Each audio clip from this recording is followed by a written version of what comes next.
नमस्कार, स्वागत है आपका हमारे चैनल पर, जहां हम बात करते हैं शरीर, संबंध और स्वास्थ्य से जुड़ी जरूरी बातों की। आज का विषय है लिंग का छोटा आकार। क्या ये चिंता का विषय है?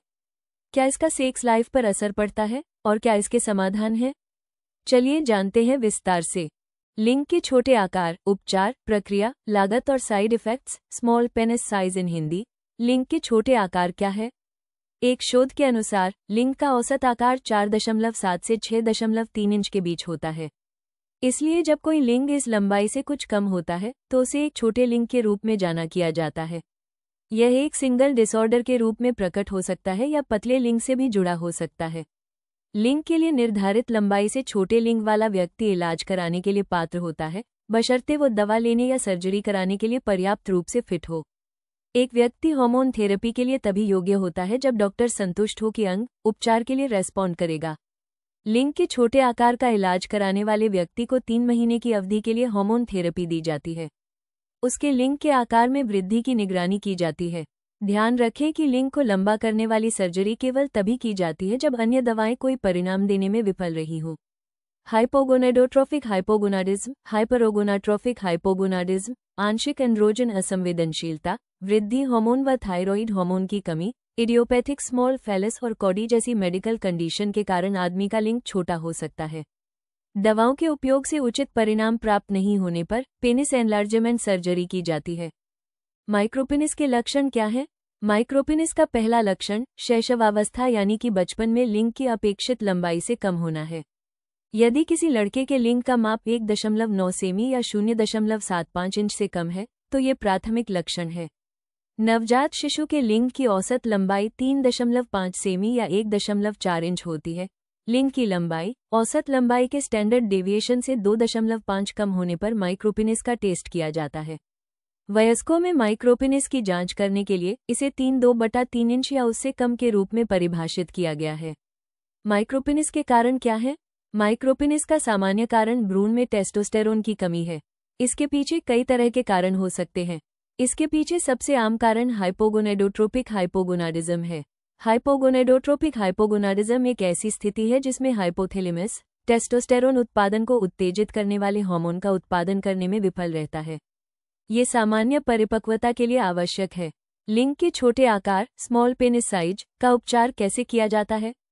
लिंग के छोटे आकार के लिए निम्न प्रक्रियाएं अपनाई जाती हैं। हार्मोन थेरेपी, जब हार्मोन को इंजेक्शन या त्वचा के पैच या ओरल टेबलेट्स के रूप में प्रशासित किया जाता है तो खून में हार्मोन का कॉन्सेंट्रेशन स्वाभाविक रूप से बढ़ जाता है। हार्मोन लिंग के एंड्रोजन रिसेप्टर्स के साथ बंधते हैं और लिंग के टिश्यूज में बदलाव का कारण बनते हैं। ये पेनाइल टिश्यूज के मल्टीप्लिकेशन का कारण बनता है और इससे आगे की वृद्धि होती है। यदि पेनाइल टिश्यूज का लगातार मल्टीप्लिकेशन होता है तो लिंग आकार में बढ़ता है। ये प्रक्रिया आमतौर पर 1 साल तक चलती है और लिंग के सामान्य आकार प्राप्त करने के बाद रुक जाती है। लिंग के छोटे आकार को बढ़ाने के लिए इस्तेमाल की जाने वाली विभिन्न प्रकार की हार्मोन थेरेपी नीचे दी गई है। टेस्टोस्टेरोन हार्मोन का रिप्लेसमेंट, लिंग वृद्धि, पेनिस एनलार्जमेंट के लिए टेस्टोस्टेरोन हार्मोन का रिप्लेसमेंट सबसे आम उपचारों में से एक है। DHT therapy. डीएचटी थेरेपी एक हार्मोन थेरेपी है जो उन लोगों के लिए अच्छी है जिन्होंने अन्य उपचारों में प्रतिक्रिया नहीं की है। Gonadotrophin therapy. ये थेरेपी पुरुषों या किशोर लड़कों में एचसीजी, टेस्टोस्टेरोन और शुक्राणु के उत्पादन में मदद करती है। Growth hormone therapy. Growth hormone therapy में विकास को प्रेरित करना और ऊर्जा, शरीर की संरचना और मेटाबॉलिज्म को बहाल करना शामिल है। IGF-1 therapy. यह एक अन्य प्रकार की थेरेपी है। हार्मोन थेरेपी देने के बाद अगर 3 महीने में लिंग करीब 1.25 सेंटीमीटर बढ़ जाए तो समझा जाता है कि लिंग में और बढ़ने की क्षमता है। उसके बाद ही यह उपचार जारी किया जाता है। Penis enlargement surgery. Penis enlargement surgery तब की जाती है जब दवा ने कोई ठोस परिणाम न दिया हो। लिंग बढ़ाने वाली पेनिस एनलार्जमेंट सर्जरी 3 प्रकार की होती है। पेनिस लेंथेनिंग सर्जरी, पेनिस ग्रोथ घेरा बढ़ाना, increasing surgery, Cardi correction surgery, लिंग को लंबा, पेनिस लेंथेनिंग करने की सर्जरी से लिंग की सीधी और खड़ी लंबाई को कुछ हद तक बढ़ाने में मदद मिलती है। इस सर्जरी से लोगों में होने वाले लाभ अलग अलग होते हैं, लेकिन आमतौर पर प्राप्त औसत लंबाई लगभग 4 सेमी ही होती है। लिंग, पेनिस के इंटरनल पार्ट को डिवाइड करने वाले लिगामेंट को डिवाइड किया जाता है और यह सुनिश्चित करने के लिए एक मांसपेशी तकनीक का भी उपयोग किया जाता है। ये सर्जरी लंबे समय तक काम करती है। यदि लिंग पेनिस के ऊपर की जगह बहुत भरी हुई है या पेनाइल शाफ्ट की पूरी लंबाई को मास्क करता है तो आमतौर पर लिपोसक्शन की सिफारिश की जाती है। एक व्यक्ति जिसने हार्मोनल थेरेपी के लिए अच्छी प्रतिक्रिया दी है और उसके लिंग का आकार काफी बढ़ गया है तो उसे लिंग को लंबा करने की सर्जरी कराने की सलाह नहीं दी जाती है। इसके अलावा एक व्यक्ति हार्मोनल उपचार के लिए तभी योग्य होता है जब डॉक्टर यह निर्णय लेता है कि उस व्यक्ति को हार्मोनल थेरेपी से लाभ होगा या नहीं। छोटे लिंग के आकार स्मॉल पेनिस साइज के उपचार के क्या दुष्प्रभाव हैं? डीएचटी उपचार के निम्नलिखित दुष्प्रभाव हैं। शुष्क त्वचा, आंत्र की आदत में बदलाव, मांसपेशियों में दर्द, प्यास का बढ़ना, हाई ब्लड प्रेशर, पेट खराब होना, भूख न लगना, वजन घटना, पेशाब में वृद्धि। असामान्य स्वाद, पेनाइल लेंथिंग सर्जरी के दुष्प्रभाव, संक्रमण, नर्व डैमेज, इरेक्शन प्राप्त करने में कठिनाई, संवेदनशीलता में कमी, स्कारिंग, एक लिंग को मूल रूप से छोटा छोड़ सकता है। स्मॉल पेनिस सर्जरी उपचार के बाद के दिशानिर्देश क्या हैं? पेनिस लेंथेनिंग सर्जरी कराने के बाद दर्द को नियंत्रित करने के लिए कुछ दिनों तक दवाएं लेने की आवश्यकता होगी। सर्जरी के दौरान प्राप्त अतिरिक्त लंबाई की देखभाल के लिए ध्यान देना होगा। आमतौर पर वेट्स पहनने होंगे और लिंग को 12 सप्ताह तक लपेटना होगा। को 3 से 4 सप्ताह के लिए यौन गतिविधियों से और 6 सप्ताह तक हाई एनर्जी वाले खेलों से दूर रहना होगा। ठीक होने में कितना समय लगता है?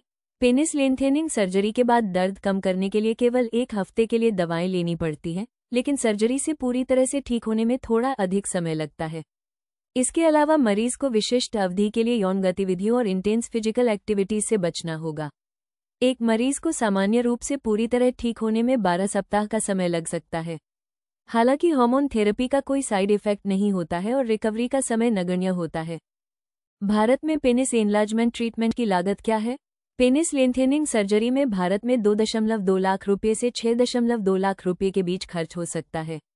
भारत में गोनेडोट्रोफिक हार्मोन इंजेक्शन 175 रुपये से लेकर 1000 रुपये तक में प्राप्त किए जा सकता है, जबकि ग्रोथ हार्मोन थेरेपी के लिए आमतौर में भारत में आपको लगभग 2 लाख रुपये खर्च करने होंगे।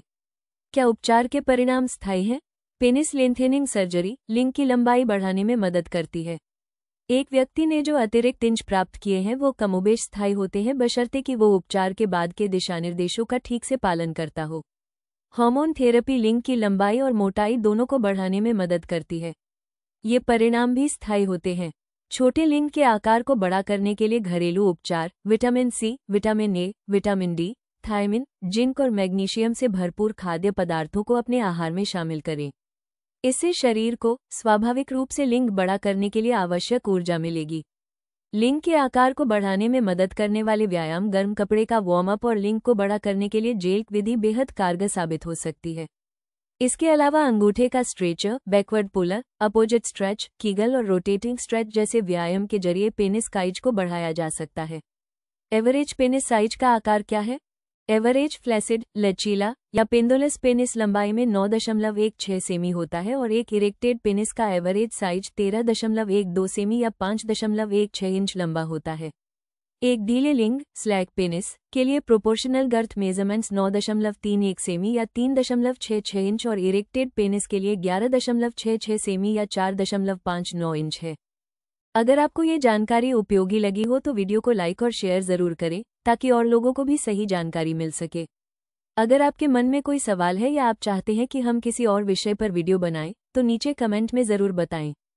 इस चैनल को सब्सक्राइब करें और बेल आइकन दबाएं ताकि हेल्थ और सेक्स एजुकेशन से जुड़ी ऐसी ही जानकारी आपको मिलती रहे। मिलते हैं अगले वीडियो में, तब तक ध्यान रखें, जानकारी फैलाएं और शर्म को हटाकर हेल्दी सोच अपनाएं। धन्यवाद।